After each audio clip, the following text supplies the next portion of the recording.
Well, here we are on a Monday night, September 21st, roughly around 8 p.m. or close to it. And as I was going through a few things, I caught myself watching a few YouTube videos, and I was like, well, I might as well just go ahead and make a YouTube video because of the way work has been going the last couple of weeks. For 3 weeks, basically, I go into work and I really have no idea what time I'm getting off. And I'm like, I'd like to play around with that video. So what we have here is sort of a book review. Not so much as I'm going to be giving you a book report like we're in 6th grade, but this is a book that I got at Ollie's for $8. Original retail price was $50. Came out in, I believe, 2015. And I'm not going to lie, I was sort of hesitant of getting anything that has to do with Marvel Comics, at least for the last 5 years, just simply because it's been an interesting couple of years at that company with the way they treat history and consumers and stuff.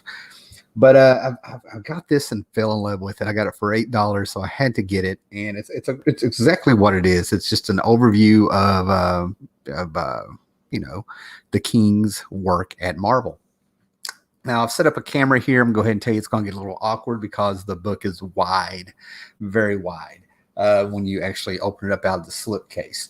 And I also want to say that after sitting here, I did a live stream the other day. It was very interesting to kind of see how the more I talk about Jack Kirby, the more off topic I get about what the focus of the conversation is. I start talking about Kirby, and I kept going on and on, jumping around in his career and his work, the nostalgia, the things I looked at when I was a kid. Marvel hates us, Stokey Deathhammer. Oh, I don't know. But it definitely has affected my buying. Let's put it that way. So when I saw this and it was Kirby and it has this fantastic self-portrait that he did in 1970 on it, that is one of my favorite comic book images, period. And of course, it would be by Kirby. Now, as you can tell, this is if you can't tell, this is in a slipcase. It's very nice. Wraps all the way around. And of course, they go with the God of Thunder, for the back. Just fantastic. The coloring is exquisite. Nothing like it that I've ever seen. It's very cool to have this. It's almost like I want to buy 2 of these where they're so cheap. And right there, you can kind of see that this was $49.99. $55.99 if you're up north in Canada. I will go ahead and tell you that despite this channel being built upon showing you how to buy comics on the cheap and showing my big hauls and stuff from flea markets and things like that and doing the hustle and stuff, as much as I love Kirby and as cool as this book is, there's no way in the world I would have paid $49.99 for this. So go to Ollie's, get you a little one. So just so many things from the 60s here on the cover, and Kirby at the drawing board. I mean, this is just fantastic. I've loved that image since I was a kid. So as we pull out the book here, I've tried to set up the camera several ways. It's not an apology. I'm not making excuses. The book is just too wide, much like Kirby with his Kirby dots. And that's one thing I meant to point out. I love how they've designed the Kirby dots. I mean, how can you not love Kirby and not know what the Kirby crackle is, right? And this is one of the things that I love is the abstractness. When I was a kid, again, I'm going to try to stay on topic of the book and the images they show. But as a kid, this was the sort of thing that scared me. The coloring with the secondary colors. I have the words now. The secondary colors that are used, the abstract blacks, the blocky style that was there that of course shows action. A lot of artists have tried to recreate Kirby's style, and that's when they actually fell in love with Kirby. Alex Ross was one of those guys in an interview that said that as he studied Kirby, it was just amazing what he was learning from looking at his stuff, right? And of course, this is a Celestial from the Eternals. I'm going to be bagging and boarding my Eternals tonight from the 70s. So as we open this up, like I said, the book is extremely wide. There's no camera shot that I could get together and be able to show the book completely as it is. But I love the blues, the feel of it, and of course Jack Kirby. And it's just fantastic. This book was written by a guy named John Rhett Thomas, and has quite a few other people working on it. But what is very cool is that they have essays here by several people who work in the comic book industry, and some people that you're like, why would they be allowed to come in and talk to Kirby? They had John Cassidy, Mark Bagley, Alec Weiss, Mike Allred, Raymond K. Perez, Steve Rude, Dan Jurgens, Carl Kessel, Keith Giffen, Sal Buscema, Terry Austin, Nick Bradshaw, Klaus Janson, Rick Remender, Tom Skioli, Rich Buckler, Andy Lanning. I'm very surprised that they didn't tap into Mark Evanier, who was sort of an assistant for Kirby back in the 70s, kind of the go-to guy who's over the years always done, Kirby related projects, and was kind of the guy who always sort of talked about Kirby since he worked with him. So there you go. But of all the people in here that, I haven't read all of the essays, of course, and there's some of them are very short, some of them are very long. But the one that really caught my attention was Tom Skioli. This is in 2015. Tom Skioli had, before this, late 2000s, early 2010s, he had done Godland with Joe Casey, where it was that whole comic book is a love letter to Kirby. Tom Skioli, I actually talked to him at Heroes Con as much as I could. If you've met the guy, he's very different, but very knowledgeable. But I tried to talk to him, and he told me how he had studied Kirby's art to do this. And now here it is, 5 years after this book has come out in 2020, he's come out with a Jack Kirby biography that he has done in comic book style, if you will, cartoony style. And I was following him on Twitter there for a little bit, because every now and then he would release a page as he went through it. So he did a biography of Jack Kirby that I highly recommend. So then they also bring it down to eras. There's an introduction here by Joe Quesada, where I'm like, he nailed it, and I'll show that in a minute. But we have the 40s to 1942, 1956 to 63. And then the whatever it is, it says that the month that changed everything, November 1961, the Fantastic Four came out, #1. Chapter 4, The Marvel Age, Jack Kirby, 61 to 1970. Chapter 6, Growing Up Kirby, The Marvel Heroes of Jack Kirby's Son. So as we awkwardly go through some of this stuff, basically what they do is they just go through his work at Marvel and find some of the best images out there. Like there are any bad images by Kirby, with it, just all the way around there. But this is probably from the 70s, no doubt, with this. And the first thing that happened that actually made me glad I bought this book is what Joe Quesada wrote here. He says right off the bat, I can say this with absolute certainty, having yet to see a single page of it. I don't know how tall, how wide, or how many pages in total it is. I have no idea how many accolades, or jaw-dropping images it contains. What I know is that unless it's tall, wide, and deep as a big trench on Mars, there's no way that this or any other book for that matter could possibly do justice to the Marvel legacy of Jack Kirby.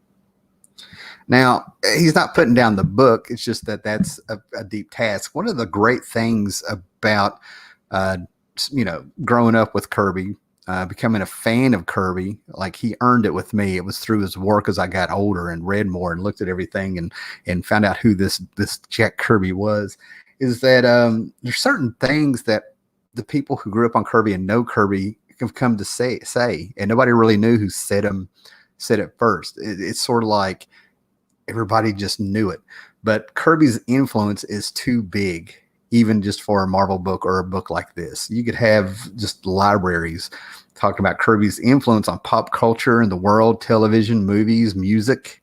And we're talking about big and small. There's a band called Marvel or Monster Magnet, and I think it was in the 2000s. He came out with a song where he has a lyric that says he remembers the day the world should have cried, the day that Jack Kirby died. He's like a little bit anywhere. Paul McCartney and some of the Beatles were fans of his. Frank Zappa, pop culture star. He influenced everything. You can read some Forever People, and Jack Kirby invented virtual reality, 25 years before it was a thing, maybe, off the top of my head. So, right off the bat, people who know Kirby know that this stuff is just going to be amazing. The great thing about Jack Kirby, and I have no idea if the book talks about it, but he was a veteran of World War II. He said, they gave me a rifle and a Hershey bar and said, go kill Hitler. And he said, I tried. Now, the other very cool thing is some of the things that they do is that they'll give you a bibliography in the years of what Kirby had during those years, books he worked on. Interior art and cover art. It tells you, if you were really interested in having being a completionist. But you have this famous image right here of Captain America from the 40s. Before we even went into World War II, you had, Captain America jumping right in there and punching Hitler on the first page. March 1941, that's what it says. Comics hit the stands in the fall of 1940, a full year before hostilities between America and Germany were formalized. So if you want trivia and stuff to get in there, this is sort of a good book to do. It just kind of lays it out there, some common knowledge for Kirby fans and new to others. But, it kind of shows you what he was doing during the 40s, during that era where they were figuring out how to make a comic and figuring out the rules with storytelling and things to do. And Kirby was one of the first people to figure out that I'm aware of. You had people like Will Eisner and other folks that, it wasn't just Kirby there, but he was the one that was figuring out how to make the reader's eye follow the story from panel to panel with shapes and characters looking a certain way with their head, real subtle stuff, a real psychology. And Red Raven, I discovered in the late 70s as a kid. I think it was the Invaders, had to have been the Invaders, Liberty Legion or something. Absolutely loved that character. No idea why. It just sounded cool. I was 5 or 6 or something. And it's really cool to see the 40s version there. And like I said, I'm just going to kind of fly through here. This is a long book. But like I said, it's just very cool to see quite a bit of where Kirby was during World War II. Some of the famous things he had done. And see how some of the Marvel movies have actually pulled from this. Hurricane, a lot of mythology, it looks like that's in here. Just love this stuff. And this is one of the great things I love about Kirby, because I loved how he did a cutaway of the architecture and the way things are built and how people in the rooms that are inside buildings. He did it with the Baxter building with the Fantastic Four as much as he's doing with the ship. I always love little details like that. So as you can see, we go through the 40s here, and the man was just an innovator, honing his craft, the original vision that was brought back in the Avengers later. So it's also a little bit of a history lesson for people who are just fans of Marvel, young allies, great stuff. And then they kind of get into where are we at now? 1956 to 63. Yeah. Comic book superheroes were kind of the atomic age, things about monsters and cowboys and westerns. And Kirby got with a dude named Joe Simon, and they invented the romance comic. But another bibliography in the interior art, cover art that he did. So if you wanted to track down some Kirby stuff, at least what he did with Marvel. And this is probably, what is this, Timely? I wonder if they were still Timely, but I'm sure it's in here if they talk about it. Atlas, Timely, stuff that he did, but the westerns he came up with, the monsters he came up with. And this is Zimnu. He was the original Hulk, but it became Zimnu, the living Titan or something. He's my favorite comic book monster. A lot of people go straight to Fing Fang Foom, Groot now. Bam. This was mine. I read, I had some book. My stepdad or uncle had some book of Marvel that probably reprinted this story. He's all white now, But, and then you have, oh man, who is this? Rawhide Kid. Yeah, you have Rawhide Kid and Two Gun Kid. Let me look here. Jack Kirby Dickers. Anyway, I always liked this dude better. I actually read a few westerns because they were in the house. I would just absorb any comic books and stuff. But I'm pretty sure the Rawhide Kid was the popular one in these western reprints that I would read from the 50s and early 60s and throughout the 60s. But this guy right here they sort of gave him the superhero formula. He was the cowboy with the secret identity. I didn't realize that's why I liked him so much better, but I was always wanting more of him. So you get to see some of the Kirby monster stuff that was going on. And this stuff would actually carry over into the Fantastic Four. The Thing was a monster, so that if the book failed as a superhero book, they could still say it was just a monster book. They were taking a chance. And there's the guy, before he was green, Fing Fang Foom. The popularity that character has had just cracks me up. Before there was Dr. Doom, there was Dr. Droom. And here it is. Before there was the Hulk, there was Zimnu the Titan, the original Hulk. Yeah, I loved the story when I was a kid. Oh, wow. It was good stuff. Journey into Mystery and Strange Tales. As I said, the monster books went on. The suspense books went on. We're coming out of the 50s, the age of Godzilla, kaiju, before we had the word for it, inspiring a lot of this stuff. Of course, westerns were huge and big. Oh man, just such good stuff. Two Gun Kid, that's his name, the Two Gun Kid. And of course, Kirby was still doing action. The Kirby staple is being able to draw these panels with this action where you felt and heard the fight that was going on through there. He put depth into his work, perspective here where that gun is right in the reader's face. I mean, I could go on and on. That's what's great about this book. You have time just to take these few images over the eras of Kirby, and you can actually study him and see a little bit more. And then we get into the month that changed the world. November 1961, the Fantastic Four was coming, #1. And in November of 61, apparently there was a lot of Kirby going on. He did single pages, and the bibliography is just fantastic to read here. So let me take a break here. Toki Deathhammer, what's up, man? John is out there. Hey, Haller. Hey, back at you, John. And we got a few other people watching. That's great. So, Journey into Mystery, Tales of Suspense. I mean, it's one of those things, like I said, it just, the art alone, you can just be silent and just look at it. It's captivating. Kirby just draws you into the page, into the story. You just want to see him. But like I said, there we go. I mean, look at this cover. This is innovative. The story is going on the cover of the Gunsmoke Western. And then we get to the Fantastic Four here with Stan Lee. There we go.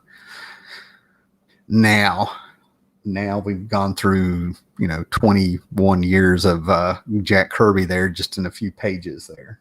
They go back and forth. And there's quite a bit. Now, I am going to say something here. Back in 2010, I was moving, and I was loading the moving truck by myself, and I had what I thought was just 2 boxes of comics stolen off that while I was moving. It may have been 3, as I've been cataloging my comics again and stuff. But in some shape, way, or form, I've read probably the entire Jack Kirby Stan Lee run at some different points in that time. Never sit down and read all of them from beginning to end. They were here and there in the house. And I can go on and on. The Silver Age stuff was in my house, probably from the 40s all the way up until I remember seeing the first appearance of him, who became Adam Warlock and stuff. That cover with the creepy cocoon freaked me out. But I can honestly say I usually have pretty good recall, but I have no idea what this panel is from. I'm completely lost. So feel free to let me know if you know. So I was like, wow, what is that from? Everything had a tinge of going on. Then we hit the Marvel Age, 1961 to 1970, man. And they get into his bibliography again. And it's just amazing, all the little stuff that he did and big stuff that he did. And of course, he had a hand in with the Avengers. He had a hand, well, in my opinion, he created them. A lot of these heroes were popping up in other books. They brought back Captain America in issue 4, Strange Tales, Journey into Mystery. All these heroes were popping up that he had a hand in.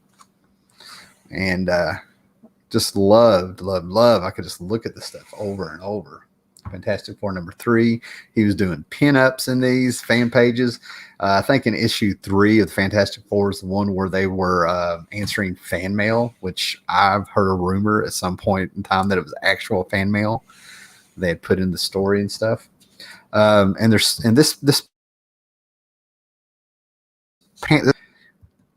the subtlety of what Kirby has done here is just fantastic. If you look at the body language of the Human Torch here, his stature, his size, he's a punk teenage kid that's cocky as hell. I mean, it just emanates from that. And it's this era here that I feel like when I look at it, I feel like John Byrne might have pulled from some of this. You know, it's just fantastic modern artist. And right here around this time, this was as young as I am, people told me I sound older and they thought I was older because of the comics I talk about. But right around in here, I was reading these reprints and stuff or actual issues. I think around Amazing Spider-Man had a story around the same time where the Hulk and Green Goblin and everybody was in caves and all this stuff. Who knows? But I was reading this stuff, and this is my favorite era of Kirby here, where things were coming together and the Marvel Universe was clashing more and more with each other. The origin of Doctor Doom, just fantastic stuff, man. And then, of course, we get through these pinups that were probably in the back of annuals and stuff, talking about villains left and right. Yeah, you had to the Watcher. And then there was fantastic stuff that Kirby was doing with, photocopying real life black and white images and placing his drawings over them and putting them in books to add just this touch of fantasy, breathtaking with some of this stuff. Yeah, here's another one. Now, I remember Kirby doing some of this in Forever People, and the more I talk and the more I start thinking back, I've seen him use this technique quite a bit. Pretty sure a lot at DC. John, I love that cover classic. Fantastic, right? So as we go on, we get more villains. Super Skrull, Molecule Man, Ramatut. Oh, Black Bolt. And this is an example of what I'm talking about when it comes to Kirby's influence with his designs being huge to where you can't really point a finger and name them all off. Gene Simmons of Kiss, of course, when his demon costume came out, when he made his demon costume, he took the character of Black Bolt. Gene Simmons is a comic book collector back in the day, but he was a Kirby guy, and Black Bolt has these wings underneath his arms when he raises his arms up and stuff, right? And Gene Simmons took that and added that to his demon costume. That's what I'm getting at here, right? Just fantastic. And an interesting thing about Gene Simmons is that I saw him do an interview or tell a story of how when he and Paul Stanley were living in New York and still trying to make it, he would put flyers all over the neighborhoods and say that he would buy people's comics $1 a pound, and people hated comics so bad they would just give him a bunch of comics. He tried to offer them $1 and like, no, take them. We want them out of our house. So he has an immaculate collection. And right there, look at that. Look at that. There are the wings that Gene Simmons took and made. Now, even as a kid, I was a huge fan of the Inhumans. Not so much because they were the Inhumans, not so much because of their story, because to me, they look so damn cool. Oh man, Triton, Medusa, oh man, Karnak, just all of them. They look so damn cool. Black Bolt, oh, I love Black Bolt's costume. I thought it was the coolest thing when I would see this, this tuning fork on the top of his costume.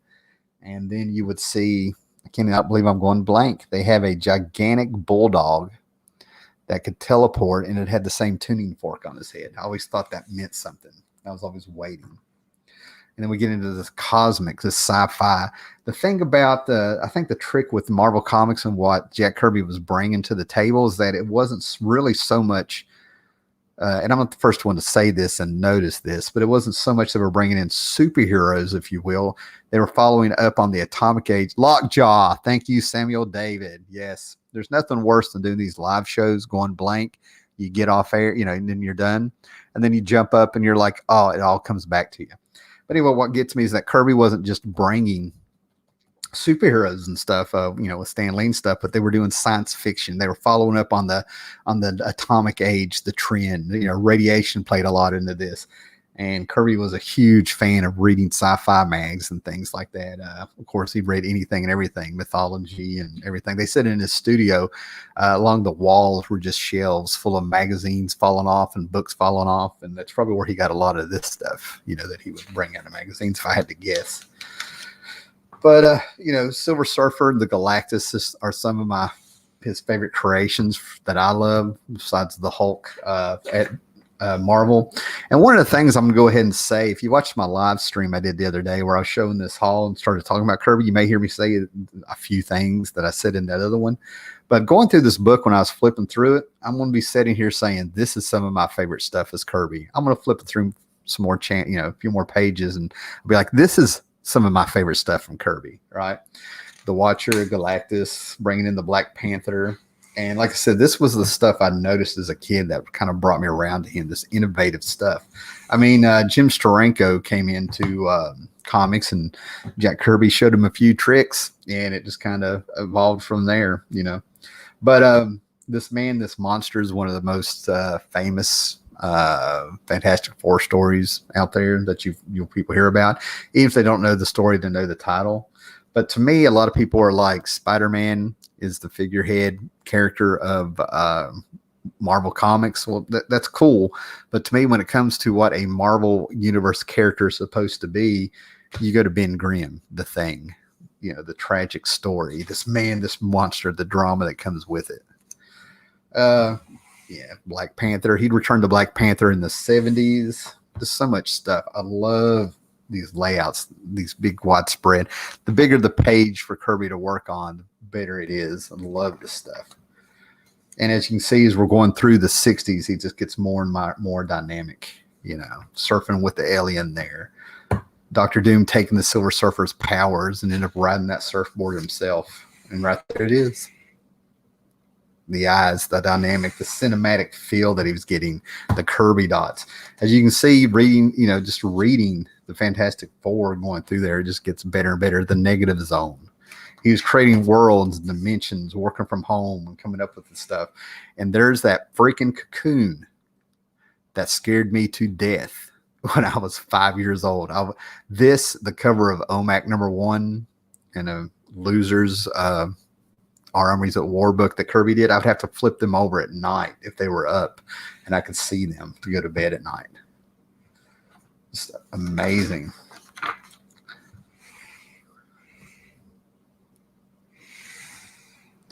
So yeah, this book is fantastic and I love it. And the page quality is great. They come up with some of the best of the best here. Ant-Man, Giant Man, and the Wasp. They get their own section. Hank Pym gets to be, shown here. We'll kind of fly through some of this stuff here. The Incredible Hulk. They're breaking down that Marvel age for you. Mr. Hyde, Dr. Jekyll, Mr. Hyde meet Frankenstein, more or less. Ringmaster. Kirby could draw anything. Anything.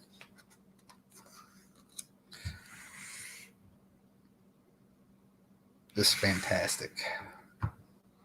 Huge Hulk fan. Spider-Man. Now, usually, I kind of go back and forth with who did what on Spider-Man between Ditko, Kirby, and Stan Lee. So we're not going to get into that right now. That's a whole video upon itself. But, just great stuff. So now if you're coming into comics or you're just into the Marvel movies, you're going to kind of see where all this stuff came from.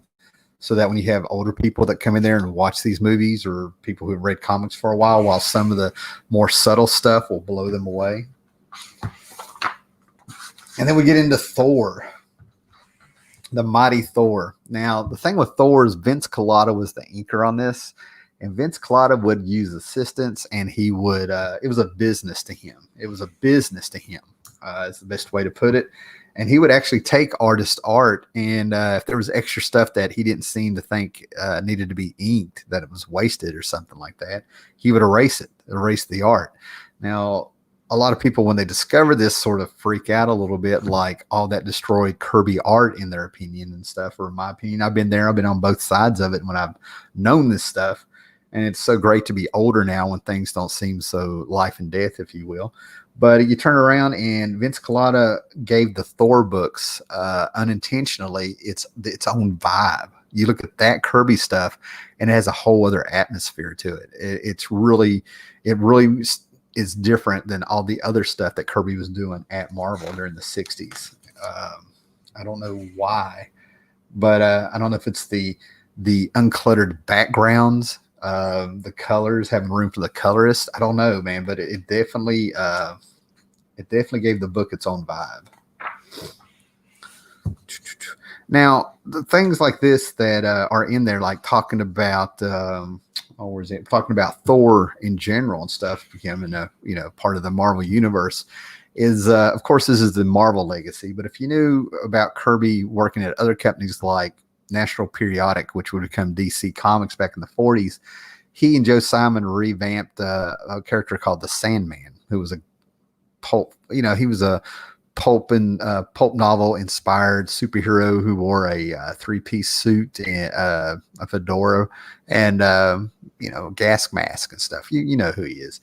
Well, they made him a bit more of a superhero, gave him a purple and gold costume, and they had him fight Thor back then. So you can kind of see the seeds that Kirby had been laying out and how he revisits ideas and stuff. So we get this great, fantastic montage of Thor work by Kirby. Yeah.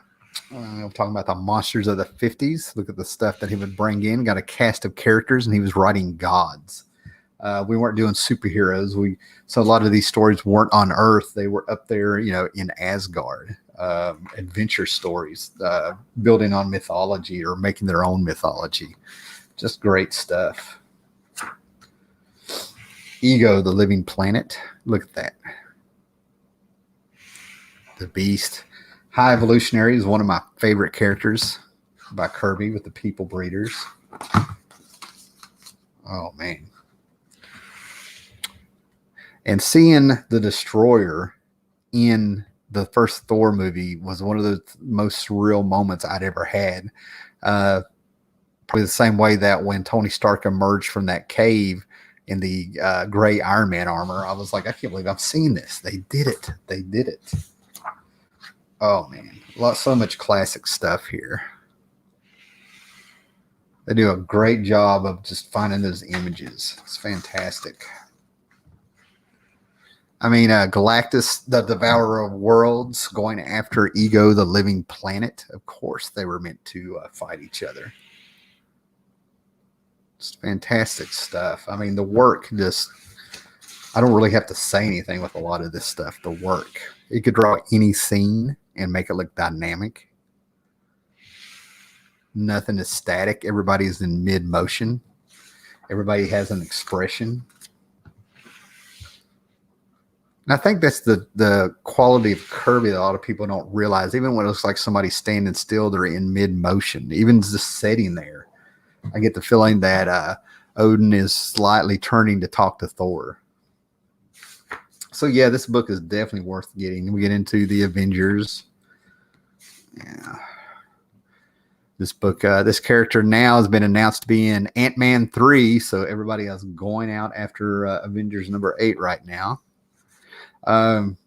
This right here was one of I saw this book all over the place in the 80s. I don't know why so many people were able to get a hold of Avengers number 25.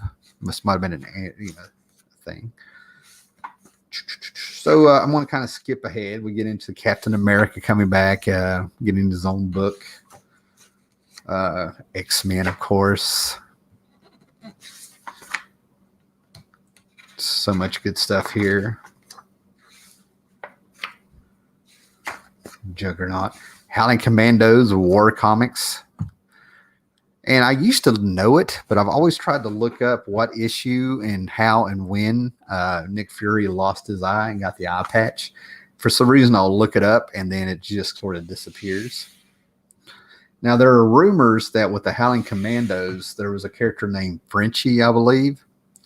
And they snuck him, Jack Kirby or Stan Lee. I think it was Stan Lee. They snuck him in. He's in the background here. He wears the beret.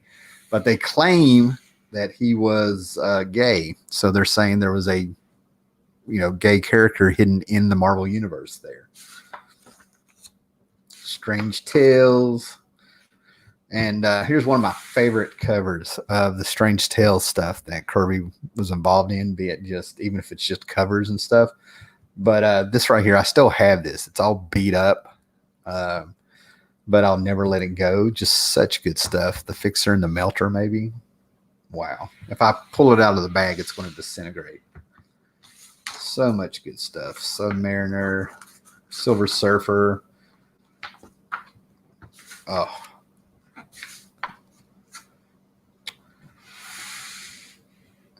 What can I say? I have always loved Kraven the Hunter. I was surprised to find out that so many people kind of thought that was a joke character. I never saw it that way. All right, as we continue with our Marvel Age, and here we go. Here is Lockjaw. It's Lockjaw. Yeah. As you can see, he had the same tuning fork that Black Bolt had. I always, as a kid, thought that meant something. I was always waiting to find out there was a connection. So much good stuff. Classic covers. Kirby was thrown into not brand Eck. They would sort of laugh at themselves in here. People working at Marvel and stuff. Kirby grew himself into comics several times. I have no idea why they're going back and forth, so I'm figuring they're just showing some great covers. There's just tons of them. All Silver Age, all classics. Fantastic stuff. Now, I want to get into the 70s here, man, so we can just kind of move along here with it. Return of the King in 1975, right? And he did quite a bit of work for just coming back to the company for 3 or 4 years or however it works. And the Eternals movie is coming out, so you might want to pay attention to some of this. I'm lucky enough to have all the issues of this. But when he came back, when he left Marvel back in 1970, whatever it was, 70, 71, and he came back the fall of 75, a lot of things happened at DC with the Fourth World. And in the 70s, Kirby did a lot of world building. What we got here? Sleepy Readers popped in. It's a cool book. I love my copy, but an odd shape. They could have done more double page spreads. I agree. And that's why I'm being just real patient and sort of unapologetic. I'm just doing the best I can with the odd shape of this book. And I think it's well worth it. I looked up, as I said, I got it at Ollie's for $8. And it was $49.99 in retail. But when Kirby came back, he went to DC, did the New Gods, the Fourth World Series, Commandy, OMAC, a lot of DC One Short specials, Justice covers here. He had a contract of doing 15 pages a week. And thought, and a lot of things happened there. A lot of things happened. Some people wanted to remind Kirby that, of his place there. So he comes back to Marvel, and this is one of the things I really liked about this book, which when I'll get to it, that Tom Skioli had that I was going to talk about. But Kirby came back. I think he did 2 superhero books, Captain America and the Falcon and the Black Panther. Odds and ends of covers on Fantastic Four and the Invaders, and he was still creating characters and still world building, still building on stuff. Just so fantastic. Bicentennial hit. But then we get to the Eternal stuff and everything. Now, a lot of things that I've seen, he did Machine Man. He was doing Savage things, like Devil Dinosaur, Deviants, bad guys, playing the idea with the space gods here. Now, one of the things I want to mention, and I'll make my point here in a minute, I'm going in a roundabout way, so I apologize, but Kirby was still world building. And a lot of what he was doing was having books that were out of continuity so he could just do his thing. He was getting in more and more into the abstract art. As you can see, he made beings that were bigger than Galactus, which to me was saying I'm making things bigger than what I've done in the past. The 70s Kirby that I thought was so weird and strange as a kid on its own merit, not a nostalgia, not a this is what I read when I was a kid kind of feel. But it's so, it just amazes me that I love it. It just amazes me how creative he continued to be in the 70s with his New God stuff. He was doing Chariots of the Gods, space gods and stuff, right? Based, highly influenced by religions and stuff. He comes here with the Eternals, and a lot of people kind of thought he was trying to do his fourth world stuff again. But when you look at it closer, it's based on mythology, in more space gods, bigger gods and stuff. History of the Earth, mixing in all sorts of stuff that he was doing. But you had a lot of characters who were like in these giant armored, right? You had things like Machine Man who were robotic.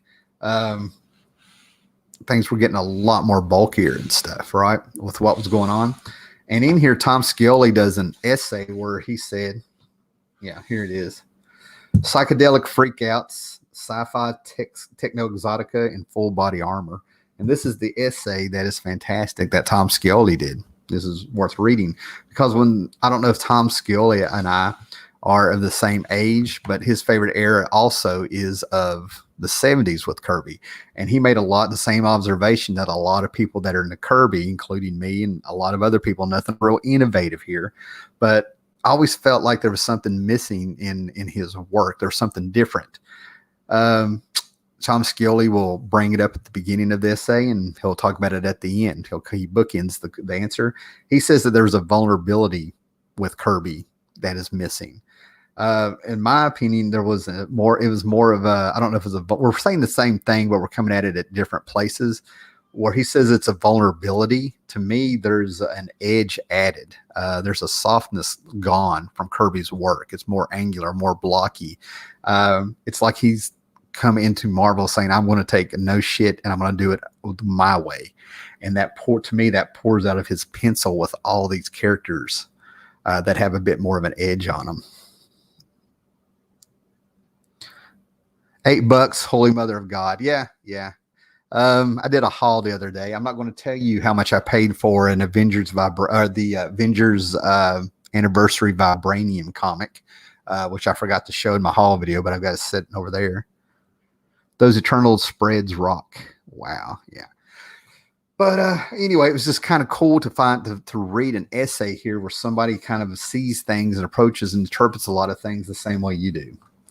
But I mean, this stuff is just fantastic. Marvel, of course, made him pull the Eternals into the Marvel universe. It was its own separate universe, at least for maybe the first year or something. And Kirby does all this world building over and over and over and rarely gets to finish anything. It's amazing. Now, luckily, in the early 80s, maybe around 84, DC came out with a 6-issue Baxter series reprints of the New Gods. And in number 6, which is why I don't understand why this isn't a huge key issue, he got to redraw, rewrite, and add and finish his Fourth World legacy story. He got to finish it. A lot of people don't realize that. But like I said, this is the stuff that freaked me out as a kid. Like I said, I mean, these ugly secondary colors affected me. I mean, it's just, and yet it's all perfect. It's all perfect. Of course, he went back to Black Panther, and I'll go ahead and tell you, having Kirby on Black Panther, don't get me wrong. I mean, it's still Kirby and it's fantastic, but some of the best stuff one of the best stories that he did, because it was actually a story, had the Black Panther wandering through a desert. He'd been out there for a while. And as he's walking into this desert, it's the reader's walking with him. You're seeing things through his eyes. He's introducing us to what he sees. And he walks into a camp. And as he walks into the camp, he runs around, and you're noticing that people are aliens and they're drawn to aliens. They're dressed like aliens. And you're sitting here thinking, oh my God, he's just walked into like some aliens visiting Earth. And then finally he goes through a tent, and then you hear somebody talking, and it's the director. And you find out that he's more or less walked onto the set of Star Wars out there filming. So Kirby messed with you a little bit. What we got here? John. Oh, yeah. I saw that at Ollie's. Well, now you can make up your mind if you want to go back and get it. My Ollie's has tons of them. It's amazing that he was still giving them tons of new ideas after having all the past creations stolen from him. He just couldn't stop creating. Absolutely not. He could not stop. And there's some great essays in there. If you have this, the one John Cassidy did was very touching. Roz was writing letters for Kirby to him. The worst thing 70s Marvel editorial did was eventually tell him to stop doing the double page spreads. They thought that was cheating somehow. Well, I'll be. That was a staple of what Kirby did. Oh, man. Probably, I don't know.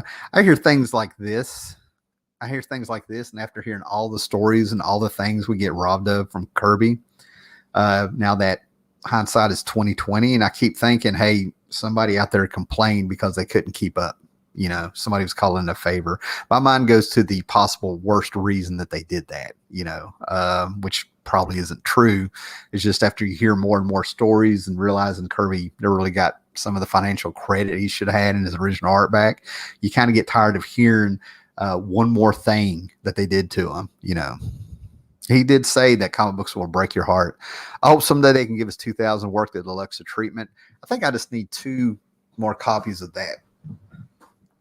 Oh, I'm copies. I think I just need 2 more issues of that. His 2000 work is in my opinion. And I said this the other day when I was doing my haul video and showed this book. That 2001 stuff, when it came out and I was reading it as a kid, I thought it was weird. And it turns out that a lot of the stuff I thought Kirby was doing in the 70s that was weird was ahead of its time. You were looking at the future. A guy who had been working in comics since the late 30s, early 40s. And turn around and he is still making, what is this, 40 some years in the business at this point over that. And he was still making comics that were ahead of their time. It was amazing. But yeah, his 2001 work is phenomenal. The Treasury Edition, the series, everything he did, the Machine Man, fantastic. Love when all the Kirby fans get together and bring up their favorite works. Now, Machine Man, as a kid, there's no doubt in my mind that I was digging the Machine Man books that were in the house. Again, they were not mine. Jack Kirby was a superstar in the house, now that I'm looking back on it. But for some reason, as a kid, I felt like this could have been a Saturday morning cartoon with all the things that Kirby had him doing, Machine Man. Again, I think I may be missing 1 or 2 issues. I need to look at this stuff. Devil Dinosaur, underrated book. I'm really surprised with how Kirby created this world of Monkey Boy and Dinosaur Man there down in the Valley of the Flame and everything that was going on with this book. There's a cartoon on Adult Swim called Primal, and it's done by the man that did Dexter's Laboratory, the Star Wars 3-minute cartoons of the Clone Wars, Samurai Jack and stuff. And when I watch Primal, I think of this book every time I watch those phenomenal episodes. If there's ever a cartoon that I wish they could just say it's Devil Dinosaur and Monkey Boy or whatever his name is here. Moon Boy, excuse me, it's Moon Boy. Anyway, getting my Land of the Lost and stuff crossed over. But yeah, this was just fantastic. I think of Devil Dinosaur like Primal could have been Devil Dinosaur. It's just so freaking good. And a lot of this stuff, a lot of people are like, that's weird. They'll look at it, not give it a chance. It sounds silly. Then you get in there and you're like, this is genius. This is genius. So yeah, my deal is that it's a sampling. You need to sample it, see if you're going to get into it. I mean, look at the stuff that Jack Kirby was doing here. This is just phenomenal. In Moon Boy and Devil Dinosaur, it's just fantastic. And then, of course, he was still doing covers to books with his creations. I'm glad to say that I have most of these. One of the first Kirby images I can think of in a kid that didn't freak me out. And I loved Union Jack when I was a kid, and this was brought into the house. Luckily enough, I have this issue. The only reason I keep it is even though it's Iron Man with the nose, the infamous nose armor, it's still a Kirby, man, doing his thing. I've lucked up here. Here's another cover he did, The Incredible Hulk, where they were bringing back a whole bunch of the whole bunch of the 50s Marvel monsters with Groot and Zimnu the Titan. It's fantastic. And then we just sort of get a... I need to go back and look at this. I had this one. I may have sold it about 4 or 5 years ago at a yard sale, but I think Keith Giffen did the art in this one and a little bit of a Kirby style. I'm not sure, but it's definitely a Kirby cover. So, yeah, they just kind of give us a lot of stuff. He did these Invaders issues, stuck with me, especially the one that came, I believe, after this one with Warrior Woman on the two-parter there where Hitler was demanding that they mate and make the master race. And then I haven't read this far, but here's Neil Kirby, The Marvel Mysteries of Jack Kirby's Son. The Marvel Memories of Jack Kirby's Son. Sorry there. And like I said, that's one of my favorite images. I'm not joking, and I don't care how fanboy this sounds, you know. But I've owned 2 places over the years, and if we end up buying another place, there's a really good chance that if there is a wall free somewhere in my house, this will become a mural, you know, that I will do, or I will recruit help. But then we get to see a little bit of the man here. A little behind the scenes stuff. I haven't really read it. And then I kind of chuckled when I saw this was what they ended with. What up the original Marvel bullpen had become the Fantastic Four. And of course you have the Thing as Jack Kirby.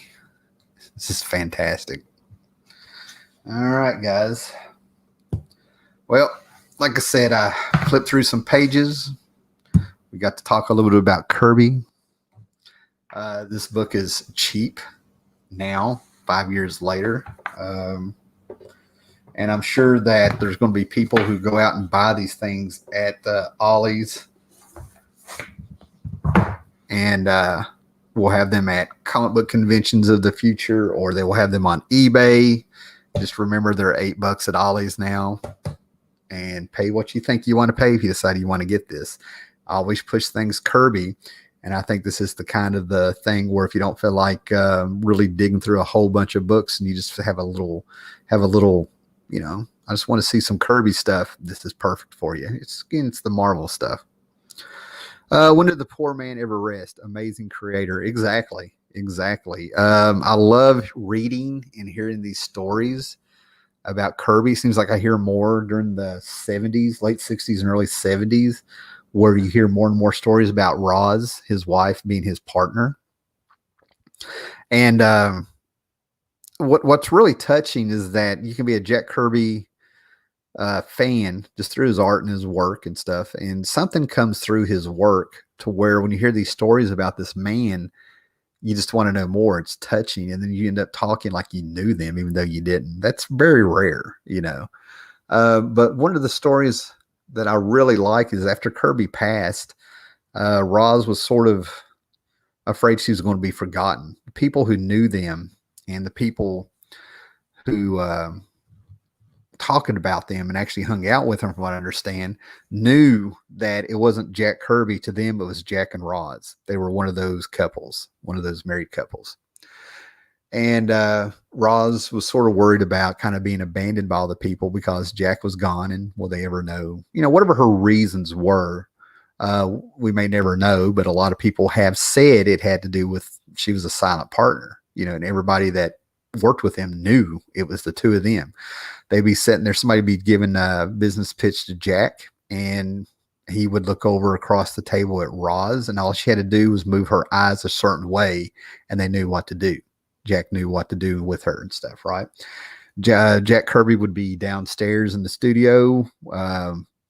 Comic book fans would look up, I think they were in New Jersey, but Lynn Wein and Marv Wolfman were two of these guys that did this, but they would look in the phone book back then, find out where he lives and go to his house, say they were fans, and Roz would make people sandwiches and they'd go downstairs and watch them work. And every now and then Kirby would be like, hey, you like that? And he would hand it to them. So they'd be going up the steps out of his studio through the kitchen to go outside and looking at this piece of art that he gave them. But Roz would be waiting for them with her arms crossed saying, dear, I'm sorry, but that goes through me.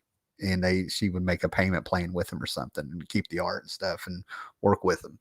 But one of the things that really touched me when I saw it, and I really have no idea if it was in a documentary. I have no idea at this point. I've read so much of Kirby and seen so many YouTube documentaries and documentaries on these DVDs over the years and stuff. And did a panel on Jack Kirby years ago at a comic book convention around here and stuff, to where after I did my panel, a guy walks up to me and lets me know he met Kirby back in the 70s. I was like, you should have been up there. But getting to the point that touched me is there was a comic book convention. Roz had been worried about kind of being forgotten and unheralded, with her, being partners with her husband and stuff. And when she entered the room, everybody in this jammed packed room that was in there for some kind of panel all stood up and gave her a standing ovation. And that really, really touched me when I heard that. Comic book fans can be the best. Marvel fans can be the best, but I'm telling you, there's something special with Jack Kirby fans. All right, guys. Thanks for popping in there. Thanks for looking at the book, and I hope you enjoyed yourself. Be excellent to each other, guys.